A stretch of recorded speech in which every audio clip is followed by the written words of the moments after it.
to shop a tire again because I've been working out here. But I want to go through eddy currents, how my theory explains eddy currents. My theory, the good vibrations, is a unified theory for an electric universe. And it says that there's a static charge in the universe. And if you want to know how this static charge works, it's everywhere, it saturates everything. If you want to know how my theory explains it, you have to go back to my good vibrations video and watch that. Within that, there's magnetism.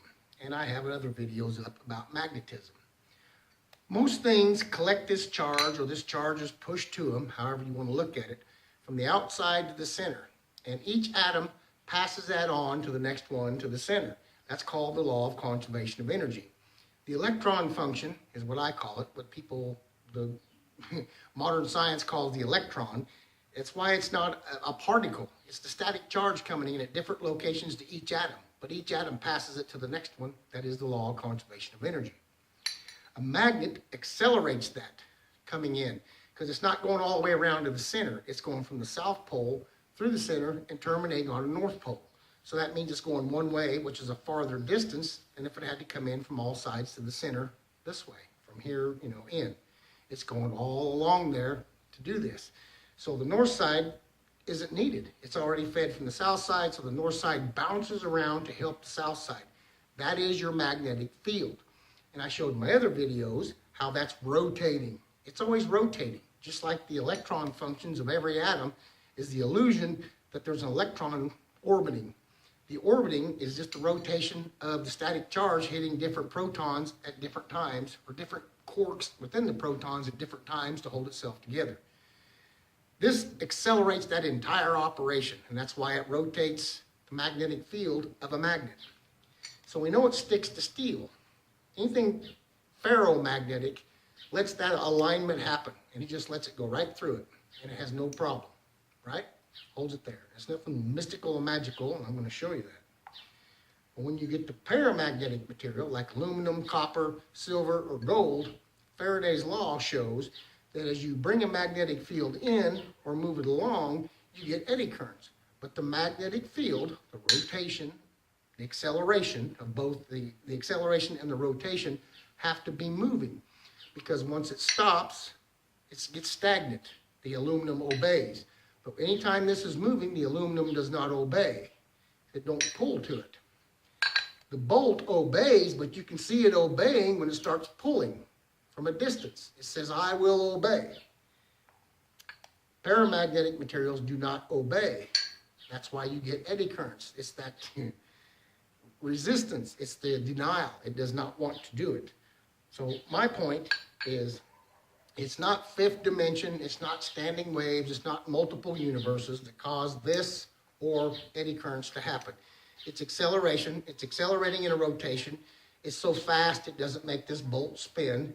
It just sits there because the acceleration is faster than the rotation as far as this bolt is concerned, the atoms of this bolt.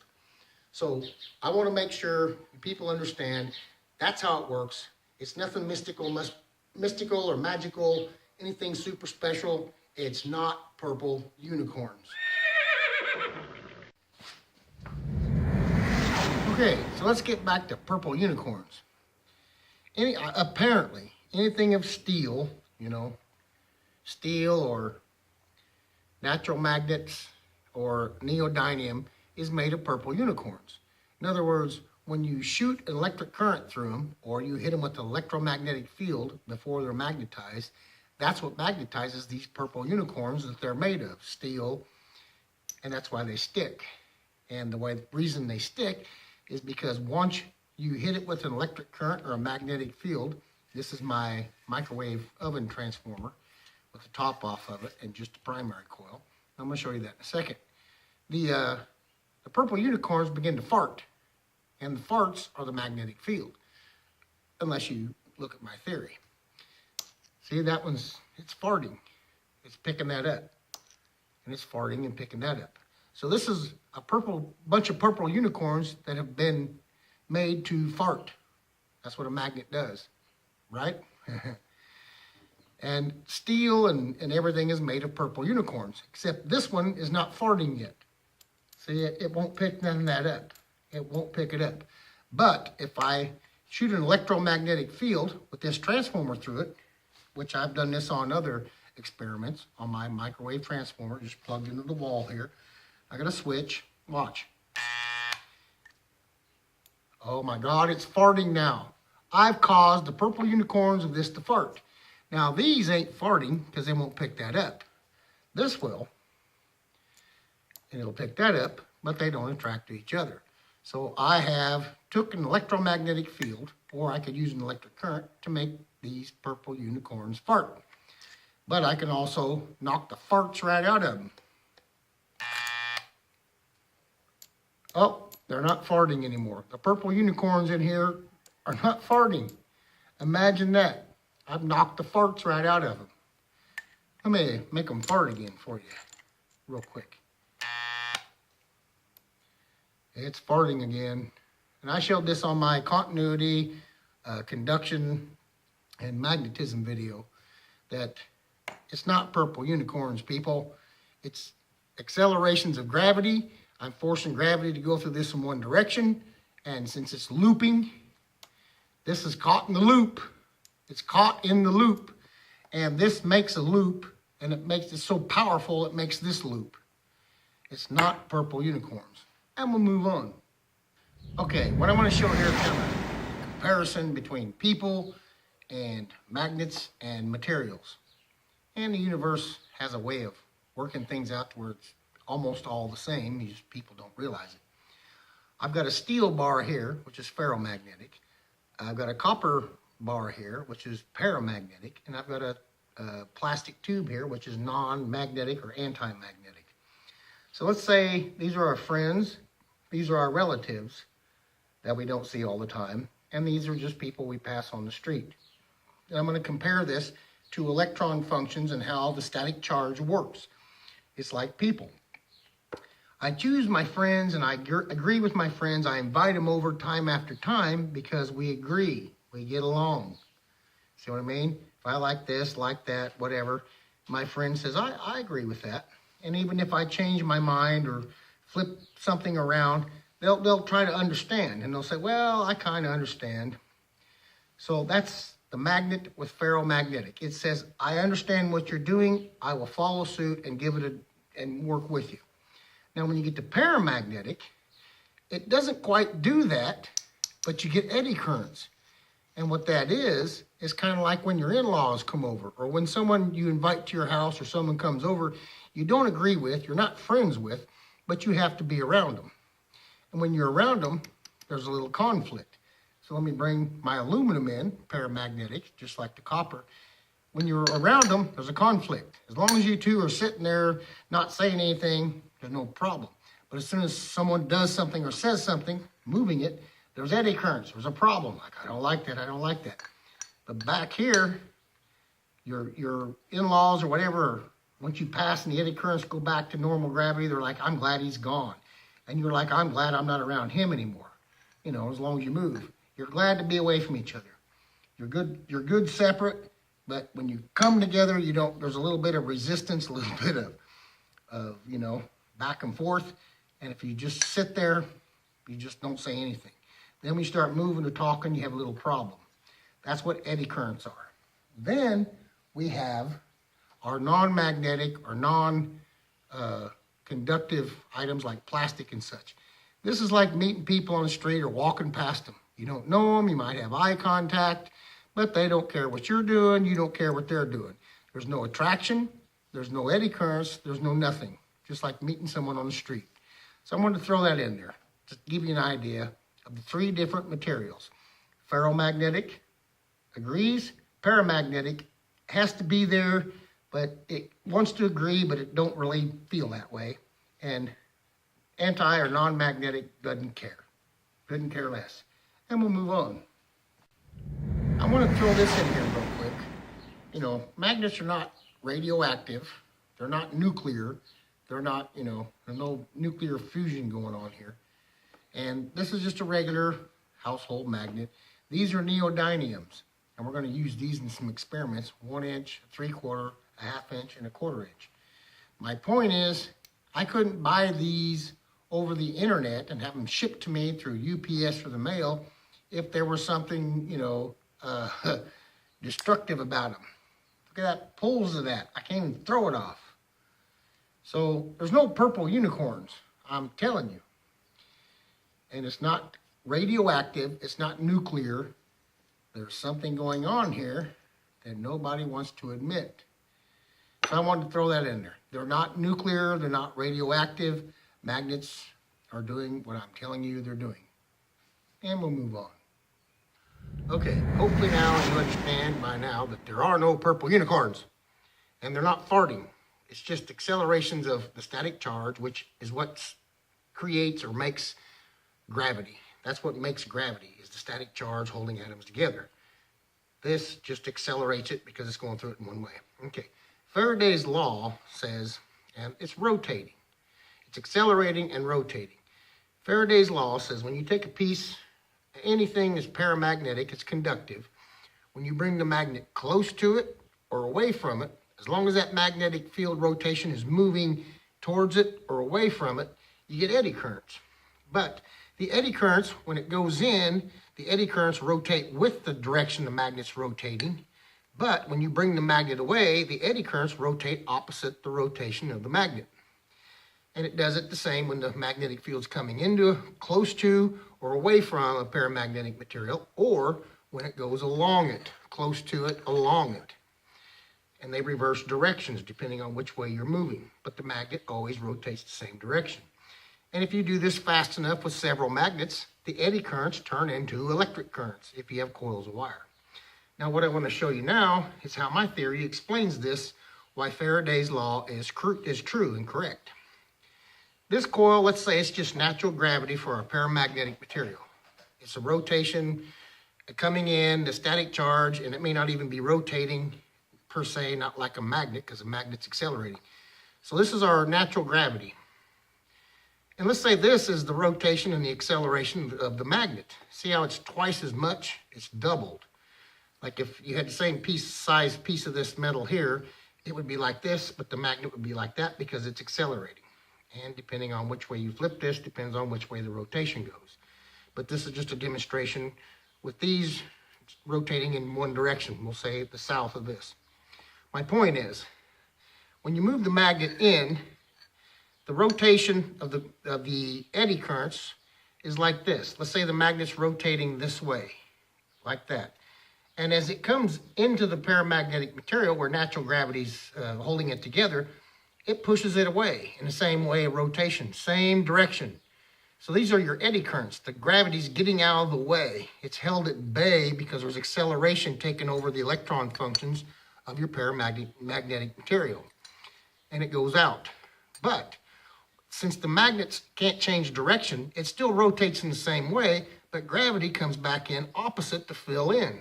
Even though they're moving in opposite directions, they go the same direction out, but when the magnet comes back, even though it's going the same direction, natural gravity has to come in and fill in the opposite direction to fill in. So it's, like interlocking. It pushes away and comes back. But you notice gravity and the magnetic field work together. But even though the magnetic field's still turning this way, gravity has to come in this way to fill in where the magnetic field has left behind. So as this moves in and out, or along a paramagnetic material like so, gravity is going to go with it as it comes into it and against it as it goes back away from it, even though this is rotating the same direction all the time. It has to fill in even though it's opposite directions coming away. So it's the same rotation coming in, opposite directions coming out, even though this doesn't change directions.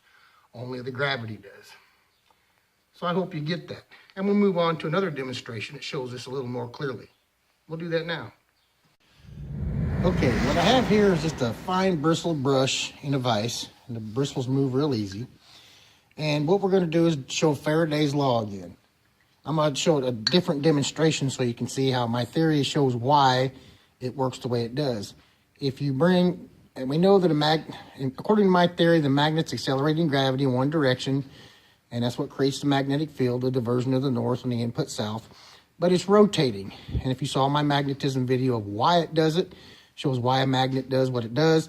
and my other videos proved that the magnetic field is rotating, just like electric solenoids and such.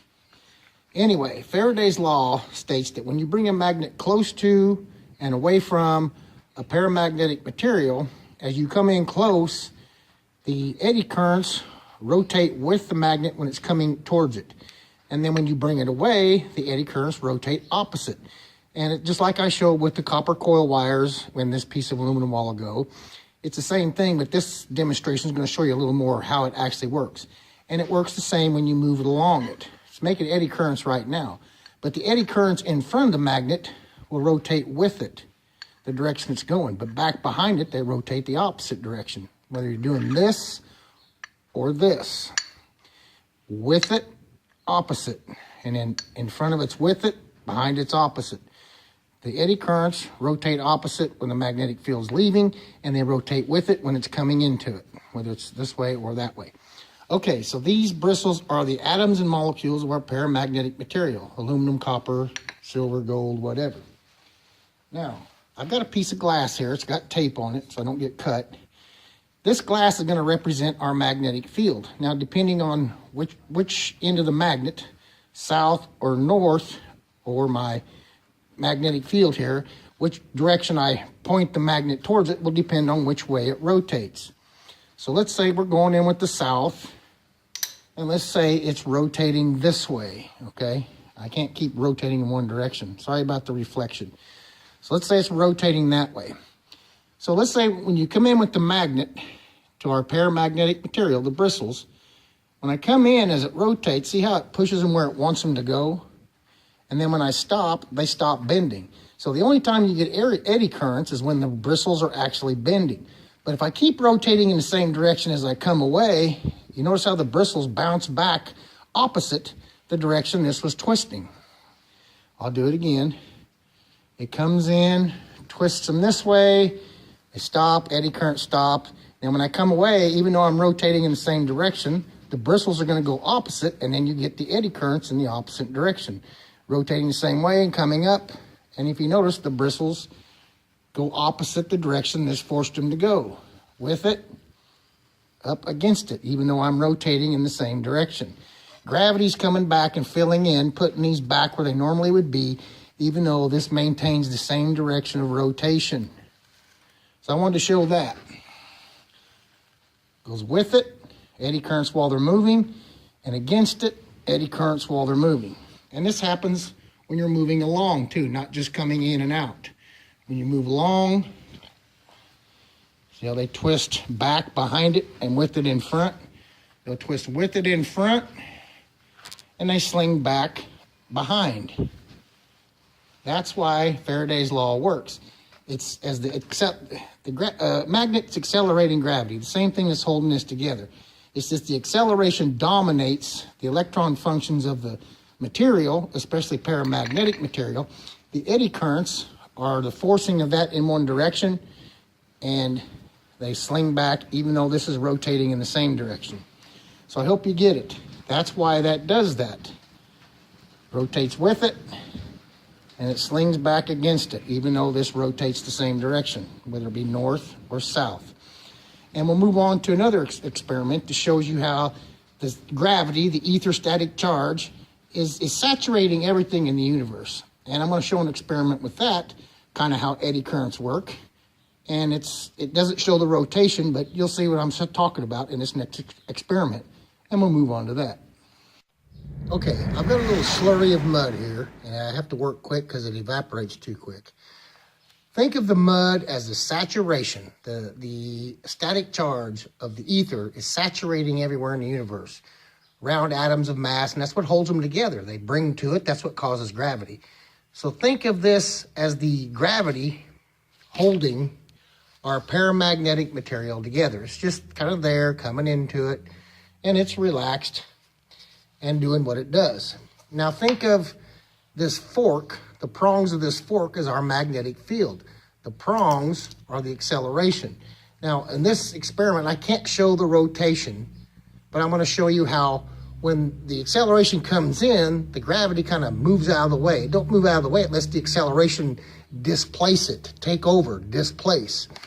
And I can't show how the eddy currents change direction and rotation with this, but I can show you how it displaces it. The acceleration displaces gravity, natural static charge, and then when it moves along or stops, the natural static charge comes back in. I just can't show the rotation. So watch the fork. I'll turn it this way. Watch when it goes into the gravity holding together the atoms of this. Goes in, you get eddy currents. And then if I move, they stop because I quit moving. I come out, they're there, then they're gone. Then they're there, and they're gone. They're there, they're gone. And if I move along, they're there, then they're gone. Because the saturation of gravity fills in behind the acceleration. Even though this is accelerating the same thing, the static charge gravity, the fill in, or the rotation is opposite. Let me put a little more water in there and kind of show you. So think of the ether static charge as a slurry soup of static charge coming into all the atoms. It's everywhere in the universe, between the atoms of everything, everywhere.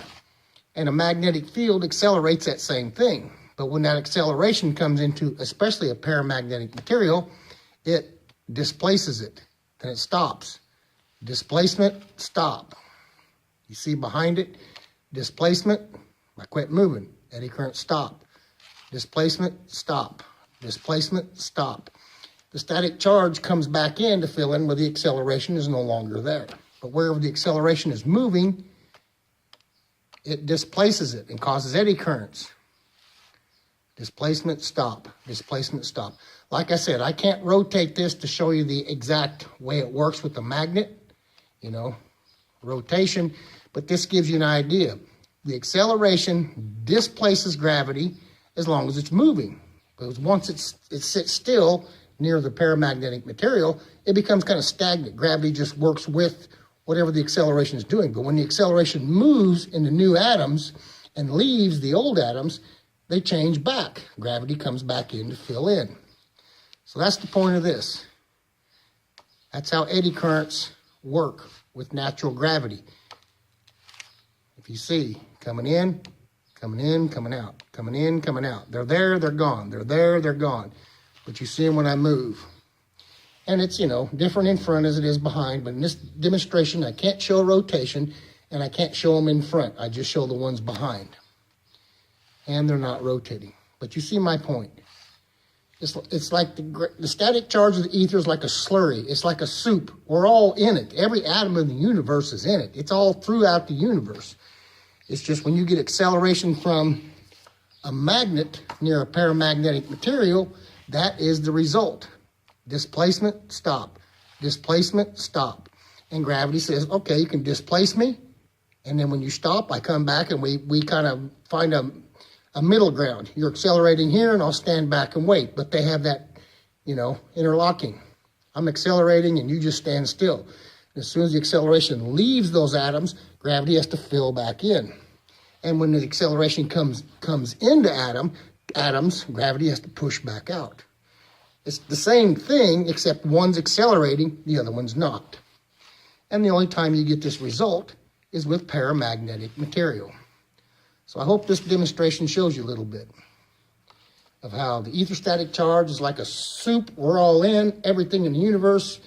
It's just the acceleration of a magnet and paramagnetic material gives a particular result. And we'll move on.